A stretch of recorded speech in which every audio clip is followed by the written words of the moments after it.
Има едно име в българската литература, което е много повече от просто име на писател. То е почти символ. Днес ще се потопим в света на Йордан Йовков, за да разберем защо. Ето това е цитат, който говори за онези неща, без които просто не можем, които са в самата ни същност. И оказва се, за много българи, творчеството на Йордан Йовков е точно такова нещо. Стига се до там, че се твърди, че неговите творби са толкова дълбоко вплетени в българската идентичност, че са част от това, което сме. Добре де, но защо?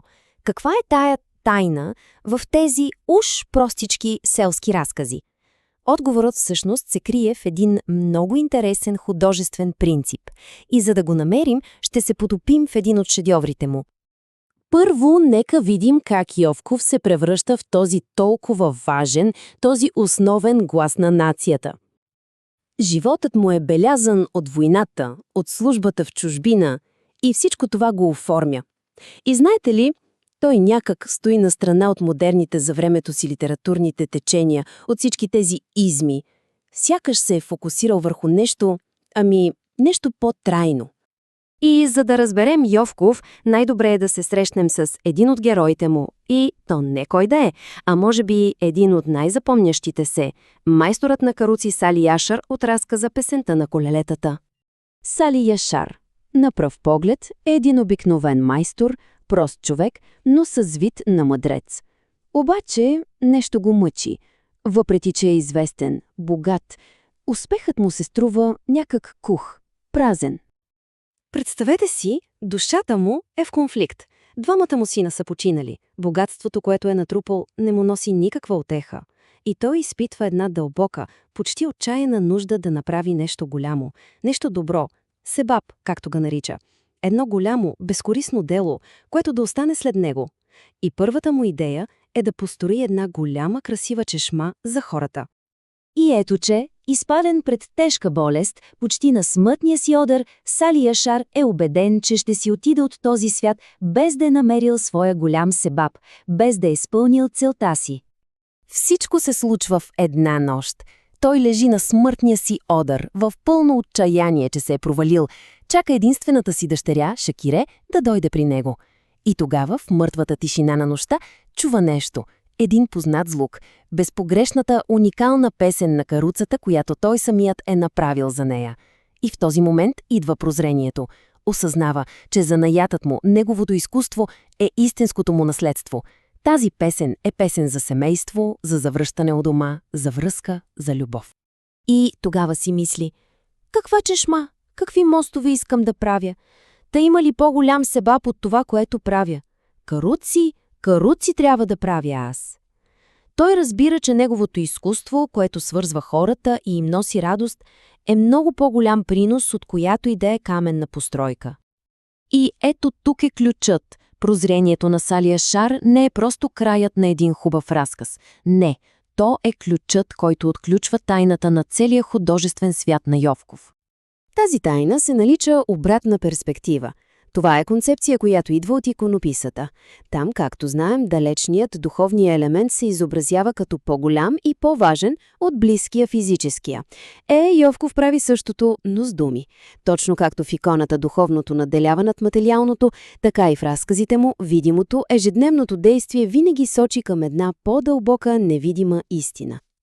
И ето това е същината на неговия метод. На повърхността, в близкия план, виждаме просто един човек, който прави каруца. Но ако погледнем в далечината, в тази обратна перспектива, виждаме нещо много, много по-голямо, как изкуството всъщност свързва хората с вечността. Същото е и с другите му разкази. Бедняк дава пълтото си, но това не е просто жест, това е проява на божествена, променяща света доброта. Един страшен хайдутин се влюбва, а всъщност виждаме как красотата има силата да изкупи и най-грешната душа. Именно заради тази техника, заради тази обратна перспектива, неговите герои никога не са само това, което изглеждат на повърхността. Критиците ги наричат двуподанъци И това е много точно казано. Те живеят едновременно в два свята. Сали Яшър е селски майстор, да, но в същото време и е творец, който създава вечна радост. Серафим е просто един беден, простодушен човечец, но всъщност е проявление на чиста, безкорисна доброта. А Шибил, той е страшен хайдутин, но се превръща в благороден рицар, готов да умре за красотата. Добре, и докъде ни води всичко това? Какво всъщност ни казва Йовков с цялото си творчество? Каква е неговата визия за света? Йовков не идва с някакви радикално нови и модерни идеи. Не. Вместо това той предлага нещо друго. Вчерашния ден като бъдеще. И тук не става дума за някаква проста носталгия по миналото. Идеята е много по-дълбока. Да наменим бъдещето в това, което е вечно, което не се променя. За него пътят напред се гради върху едни и същи неизменни основи на човешкия дух. Това са добротата, любовта, красотата, вечният цикъл на живота и семейството. Това са нещата, които са съществували много преди големите войни и конфликти на неговото време, и това са нещата, които според него ще останат и след тях. И той сам ни го подсказва. Вижте тази символична редакция. Първоначално един негов сборник се казва «Последна радост», заглавие, което носи усещане за край. По-късно обаче той го преименува на «Песента на колелетата». Схващате ли? Заменя края с песен, нещо циклично, вечно, което никога не спира. И точно в това е силата му. Неговото творчество дава универсален глас на човешкия дух, но го прави през една отчетливо българска призма. И за това е толкова важен, защото в неговите герои българите виждат не само кои са били, но и един образ на това, към което могат и трябва да се стремят. И това ни кара да се замислим. Кои са вечните ценности от нашето собствено вчера, които биха могли да ни помогнат да намерим пътя към нашето бъдеще? Може би, както ни показва Йовков, най-добрият път напред понякога минава през завръщане към вечните истини.